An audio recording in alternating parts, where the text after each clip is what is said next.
Hello, আমি এখন কথা বলবো সাকিব খান অভিনীত বরবাদ সিনেমাটা নিয়ে, যেটা বেশ কিছুদিন আগেই হচ্ছে চরকি প্ল্যাটফর্মে চলে এসছে। তো যারা অ্যাকশন সিনেমা দেখতে ভালোবাসে বা একটা মাস অ্যাকশন সিনেমা দেখতে ভালোবাসে, তো তাদের ডেফিনেটলি কিন্তু বরবাদ সিনেমাটা ভালো লাগবে। কারণ এটা কিন্তু একটা দারুণ অ্যাকশন সিনেমা হয়েছে। আর আরেকটা জিনিস বলে রাখি, তুফানের থেকে এই সিনেমাটা অনেক বেটার হয়েছে। হ্যাঁ, আমার তুফান খুব একটা ভালো লাগেনি, মানে বলতে গেলে ভালোই লাগেনি, কিন্তু তুফানের থেকে বরবাদ অনেক ভালো হয়েছে। বরবাদেও অনেক নেগেটিভ পয়েন্টস আছে, তবুও এটা কিন্তু তুফানের থেকে একটা ভালো সিনেমা। তো এই সিনেমাটার জন্য আমার কাছে বেশ কিছু পজিটিভ পয়েন্টসও আছে, আবার বেশ কিছু নেগেটিভ পয়েন্টসও আছে।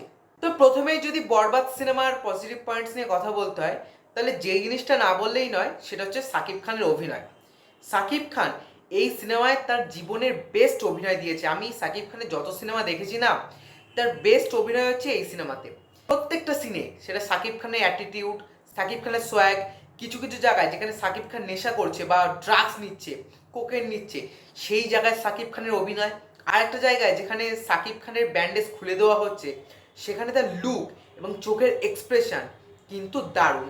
মানে বলতে গেলে সাকিব খান তার লাইফের বেস্ট পারফরমেন্স দিয়েছে হচ্ছে এই বরবাদ সিনেমায়। শুধু সাকিব খান বললে ভুল হবে, ইদিকা পাল আগে যে ছবিগুলো করেছে তার থেকেও অনেক বেটার কাজ করেছে বরবাদ সিনেমাতে।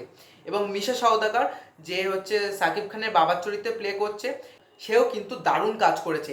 একটা কথা বলাই যায় যে এই সিনেমাটা দাঁড়িয়ে আছে পুরো সাকিব খানের অভিনয়ের ওপরে। আচ্ছা, এবার যদি এই সিনেমাটার সেকেন্ড পজিটিভ পয়েন্টস নিয়ে কথা বলতে হয়, তাহলে যেটা বলবো সেটা হচ্ছে এই সিনেমার স্কেল।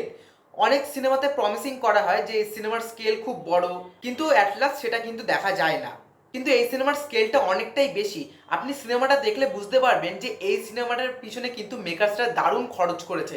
এবং খরচ তো উঠেই গিয়েছে, কারণ বরবাদ তো বাংলাদেশে একটা হিউজ ব্লকবাস্টার রয়েছে, সম্ভবত বাংলাদেশের এখন হাইস্ট গ্রসিং ফিল্ম। তো প্রত্যেকটা সিন দেখলে আপনি বুঝতে পারবেন যে সিনেমাটার পিছনে কিন্তু প্রচুর খরচ করা হয়েছে। এরপরে যদি সিনেমাটার পরে পজিটিভ পয়েন্টস নিয়ে কথা বলতে হয়, তাহলে হলো এই সিনেমার সিকোয়েন্স। এই সিনেমার অ্যাকশন যেমন খুব ভালো কোরিওগ্রাফি করা, তেমনই এর সিকোয়েন্সগুলো। বিশেষ করে সাকিব খানের সুইমিং পুলের ওখানে যেটা মেশিন গান যেটা শ্যুট আছে, সেইটাও কিন্তু দেখতে দারুণ লাগছে। আচ্ছা, এরপর যদি সিনেমাটা পজিটিভ পয়েন্টস নিয়ে কথা বলি, তাহলে হলো এই সিনেমাটার গান। প্রথমে যে গানটা আছে একটা আইটেম সং, যেখানে নুসরাত জাহান আছে, সেই গানটা বাদ দিয়ে এই সিনেমার প্রত্যেকটা গানই আমার ভালো লেগেছে।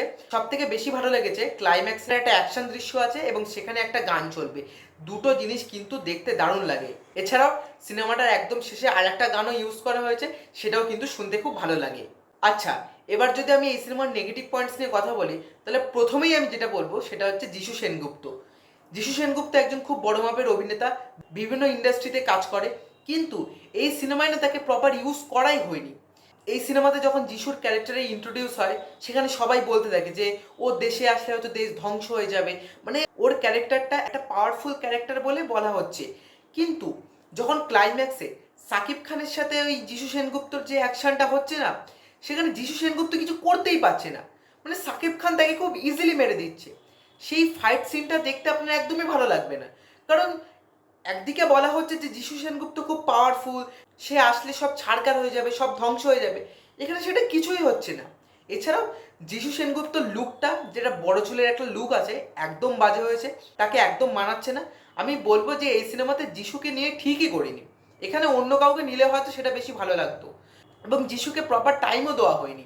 এবং আরেকটা জায়গা বলি, যিশুর একটা সিন আছে যে যিশুর গার্লফ্রেন্ড তার বাড়িতে তাকে পরিচয় করানোর জন্য নিয়ে যাবে, সেই জায়গাটা এত জঘন্য, মানে যিশু একে মারছে ওকে মারছে, মানে জায়গাটা পুরো ইললজিক্যাল। হ্যাঁ, অ্যাকশন সিনেমা ইললজিক্যাল হয়, এটা আমরা প্রত্যেকটা অ্যাকশন সিনেমাই দেখি, কিন্তু তার তো একটা লিমিট আছে। এই জায়গাটা না খুব বাজে হয়েছে। এই সিনেমার যদি পরের নেগেটিভ পয়েন্টস নিয়ে কথা বলি, তাহলে হচ্ছে এই সিনেমার এডিটিং। এই সিনেমাটা এত তাড়াতাড়ি বেরিয়ে যায় না যে কোনো কিছু প্রপার বিল্ড আপই করতে পারে না। আমি একটা উদাহরণ দিচ্ছি, যেখানে ওর সাথে ওর বাবার বন্ডিংটা, ওখানে বলা হচ্ছে যে ওর বাবা হচ্ছে ওর ছেলেকে ছাড়া কিছুই বোঝে না, ওর ছেলেই ওর কাছে পৃথিবী, কিন্তু বাবা ছেলের মধ্যে সেই বন্ডিংটা তুলেই ধরা হচ্ছে না, যেটা অ্যানিমালে খুব ভালো হয়েছিল। মানে এই সিনেমার প্রত্যেকটা সিন এত তাড়াতাড়ি জাম্প করছে না যে কোনো কিছু বিল্ড আপই হচ্ছে না। এবং আরও একটা জিনিস, এখানে জিল্লু বলে যে ক্যারেক্টারটা আছে, যে ক্যারেক্টারটা খুব ভাইরালও হয়েছিল, সাকিব খানের যে ক্যারেক্টারটা, ওর সঙ্গে এর বন্ডিংটা ঠিক করে দেখানোই হয়নি।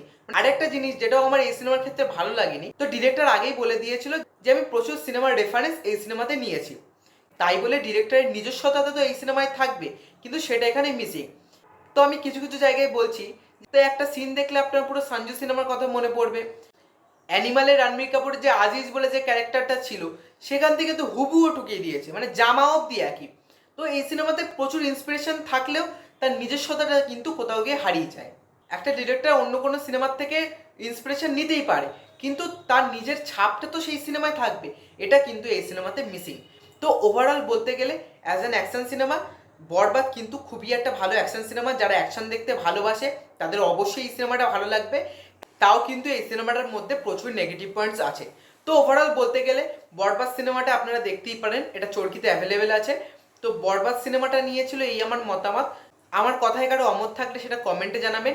ভিডিওটা ভালো লাগলে লাইক করে দেবেন এবং চ্যানেলে নতুন হলে সাবস্ক্রাইব করে দেবেন। So tata.